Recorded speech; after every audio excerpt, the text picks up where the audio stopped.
welcome to the channel, everyone. My name is Belgian Jasper. If this is your first time to the channel, hit subscribe right now. Fans of technical and proggy death metal are really waiting for one release, and that is the new OBSCURA album. Ever since the first singles have been released, which were phenomenal, people are counting down the days to the new album. To learn all about the release, I sat down with band leader Steffen.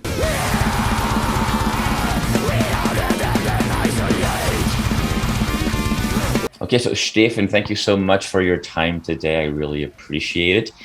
Exciting times with a new OBSCURA album. Although that being said, OBSCURA still has to make an album that has not been well received. And so far, the singles that have been released, the fans seem to really like the songs. I have a feeling you feel pretty good about the launch. Absolutely. The feedback could be better. And the first two singles we have released so far, named Solaris, first single, and the title track that just saw the light of day a month later, have been received overwhelmingly positive. So I'm very happy about the feedback from our fans. Also, this week I got to talk to a couple of journalists since we're in the middle of the campaign to promote the album. And so far the feedback couldn't be better. I'm really surprised and happy at the same time. And we can't wait to present you another one or two singles before the album drops later this year. And there will be definitely some surprises. So I'm looking forward how fans and the world will react to the new album.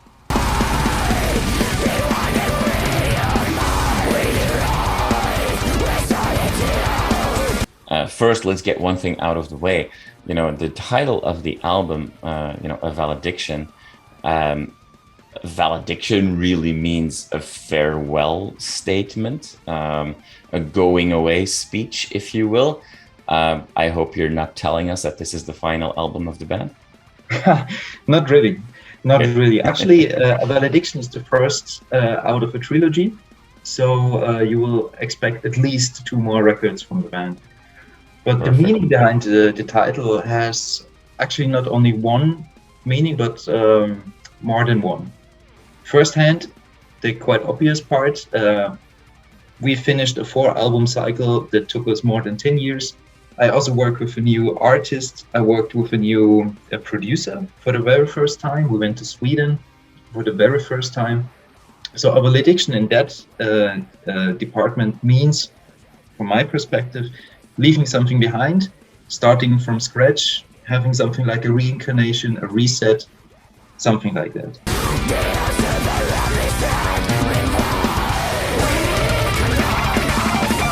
On the other hand, now we are going towards the lyrics and all the content of the record.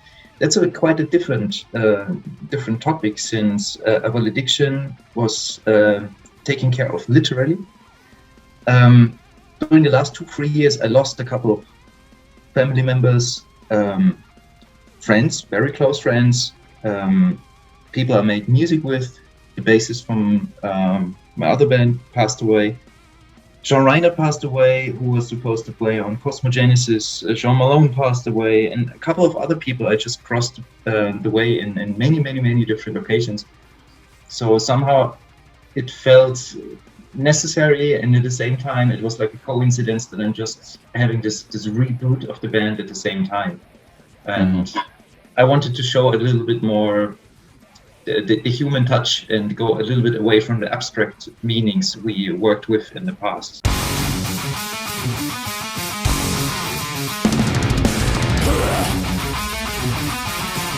Not just the title, but lyrics matter in OBSCURA. And there's plenty of very technical, progressive death metal bands where the music is really the only thing that matters, but in OBSCURA that is not true.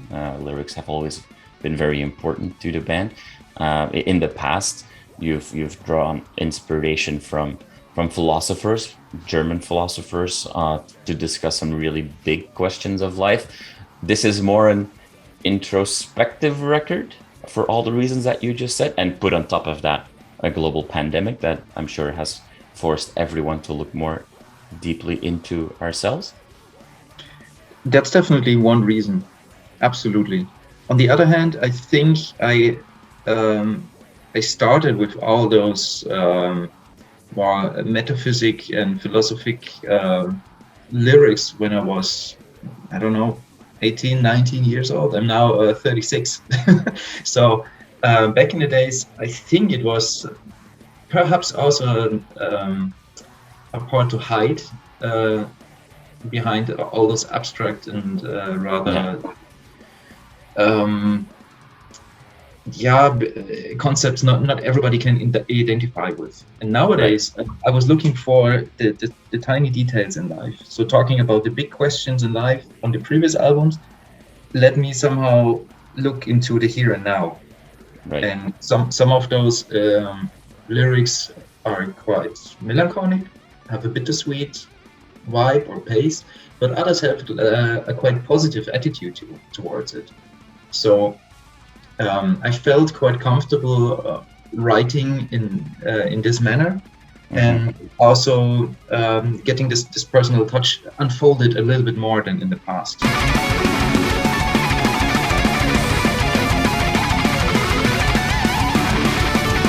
One of the things that I've always appreciated about Obscura, but what I find with the approach that you've taken on this album even more so, is that yes, for sure, you know, Obscura is a band that has ridiculous skills and has always showcased those, but the band never really got lost in the whole technical proggy death metal piece, because it was focused on songs first. And maybe more so with this album, where in this, you know, the way that the album is mixed and produced, and you work with Fredrik Nordström for that, not a small name himself. It's a very clear album. You can really hear everybody play, and you really have a collection of songs. At the same time, you also recorded in different studios, you know, all across Europe. Was that then an extra challenge to bring that all together? Definitely, because we had to move out of our comfort zones entirely. The previous albums all have been recorded with an engineer next to the musician, doesn't matter which instrument, in a studio. So the pro or the plus was simply the fact that you had someone who takes off all the pressure from you regarding studio gear, equipment, editing, and all that. So you could focus entirely on the recording and your performance. The negative aspect is simply the fact that you always have some time issues. You just book a certain amount of days into a studio, and then it's always a matter of budget, how much time you have, and you have to consider this somehow with your performance. Now, it was a matter of the pandemic and the fact that we couldn't meet and also had to shift our recording plans. We somehow shifted into recording in national studios. So the bass was recorded in the Netherlands, the drums in Austria, the guitars in Germany. And for acoustic guitars and vocals, I flew over to Sweden to work with Fredrik Nordström at Studio Fredman. So this was an entirely change of how we worked in the past. And looking back, I think it was a very good decision to work into like different chapters, and everybody did, with some help of engineers, his job at home, so, or in different studios. So it worked quite well, unexpectedly.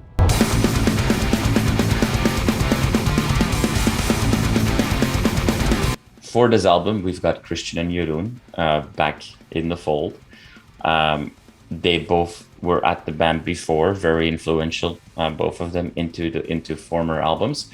Then they left. A combination of, depending on which interview you read, you know, Christian obviously, you know, has had to deal with his condition of focal dystonia. Musical references were also you know, used, the typical term when people leave bands. Now they are back. Does that mean that all those differences have been addressed? I assume that there were some thoughts or conditions even to come back to the band. How was that for you? It took me around 1 week, maybe 2 weeks, to assemble the full lineup for the new album. I simply reached out to the 3 band members, David, Jeroen, and Chris, and it was quite easy. Okay. If you compare the situation the band is now with the situation 10 years ago, when Jeroen, for example, left. Back then we did real rough tours. Like, for example, the first US tour we ever did was supporting Cannibal Corpse. We played in a van, so no tour bus, no fancy anything, no hotels. We slept like 4 or 5 hours a day. We drove ourselves. We had to sell merch ourselves. So the real old school DIY tours. Yeah. And this really grinded us pretty much. And in 2011, 2012, it really started to get into some tensions. Mm-hmm. And if you understand that the whole situation of the band touring relentlessly, having pressure to put out albums, and at the same time coming home with exactly 0, or sometimes you even have a shortfall after a tour like that, it's kind of frustrating. And then you somehow channel this.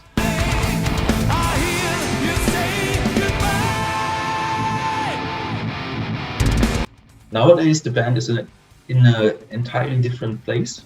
We are doing very healthy, and the environment and circumstances, how to tour, how to, for example, record an album, entirely changed. So you mentioned Fredrik Nordström. Now we can work with like an old sound guru as Fredrik and travel to Sweden without a problem. We can offer each musician a proper place, and for example, technicians, and simply give a proper environment to pull off your performance. And that's something we simply lacked back in the days. We haven't had any chance to change that. And in the meantime, when they left, I built up the band, and I never stopped. And I brought every album to the next level, and each album was more successful than the previous one. Now they are back. And back in the days, yes, we had differences, but shortly after they left, we already have been in touch again. And so that was like a no-brainer. And for me, it's quite easy. With, on the one hand, I know exactly where this band is going to, what I want to do, and what I'm going to do. But at the same time, working with people I know, and they know me. So it's more like the social part, which is also important.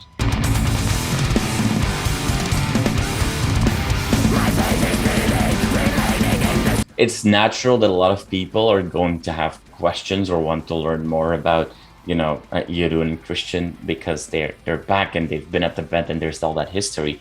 But let's not forget about David on drums. What a machine. You said that you got the band together in just a matter of 2 weeks. This is his first album with the band. How did you learn about David? Well, David was supposed to help us out on a festival, I think 2 years ago or 3 years ago. Okay. But because our former drummer was not able to, he was simply not available for the show.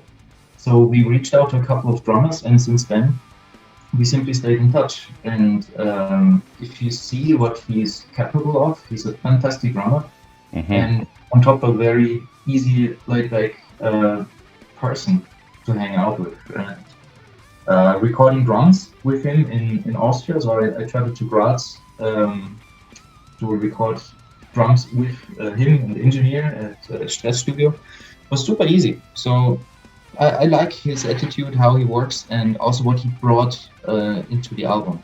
Yeah. And each album is a team effort. So everybody has his role in writing, producing, and just assembling an album. So with this team, it was simply easy going, in my opinion. And I think A Valediction was the less stressful album we ever did so far.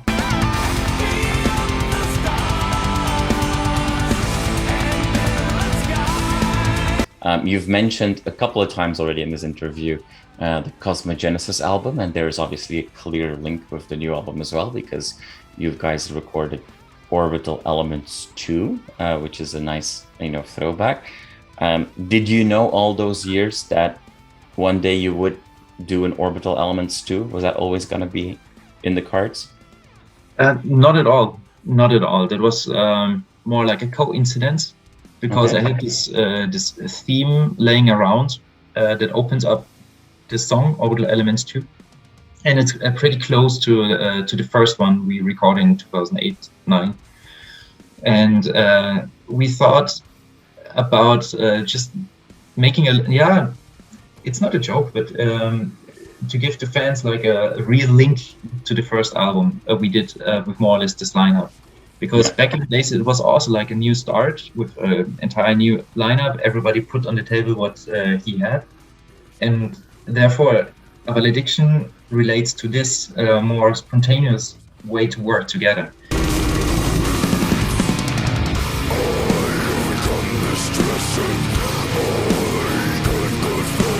And I think that's a quite nice thought. Simply because it's a fresh start, something like a reincarnation, and Orbital Elements 2 is similar build-up as the first one, but the big difference is this instrumental is made for live shows. If you are looking into detail, each musician has his spot to play a solo. So we definitely will perform this one live. Okay, that's nice. Well, talk about live shows. More and more shows are being booked and planned, and here in North America, more and more tours have started now. There's obviously going to be a lot of cool OBSCURA shows coming our way. To add to wrap us up, one question that is like maybe a bit of a double question. Number one, what are those plans that you're working on? But then also, given all the nostalgia that we've been talking about, we might also forget that, if I'm not mistaken, next year is the official 20th anniversary of the band. Are you planning anything special for that milestone? There are two questions. First of all, yes, we already booked and announced the European tour in November, December, and we booked a 50-date tour for North America for February, March, and April, which will be announced very, very soon. Wow. And we are working since 1.5 years for our 20-year anniversary show. This will be something very, very special, like a one-off special show in our hometown in Landshut, Germany. And for the 15-year anniversary, we already brought a couple of surprises. For the 20-year anniversary, we are going entirely nuts. I don't want to spoil too much. No.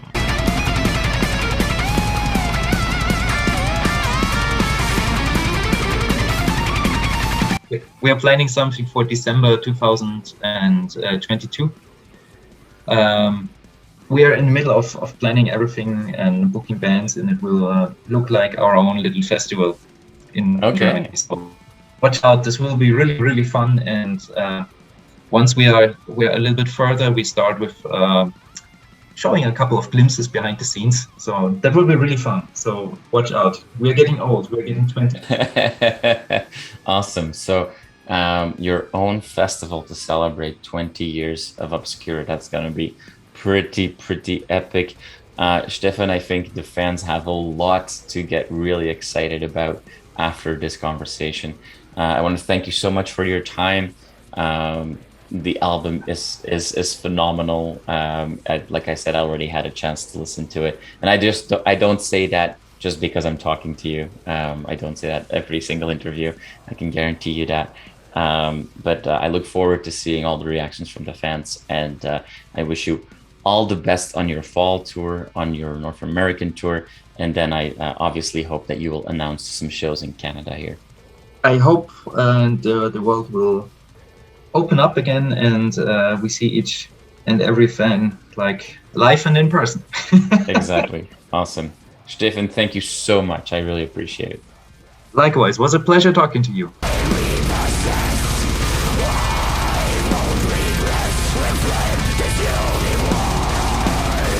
You are awesome for watching this video. Click right here to see more content like it and subscribe to the channel.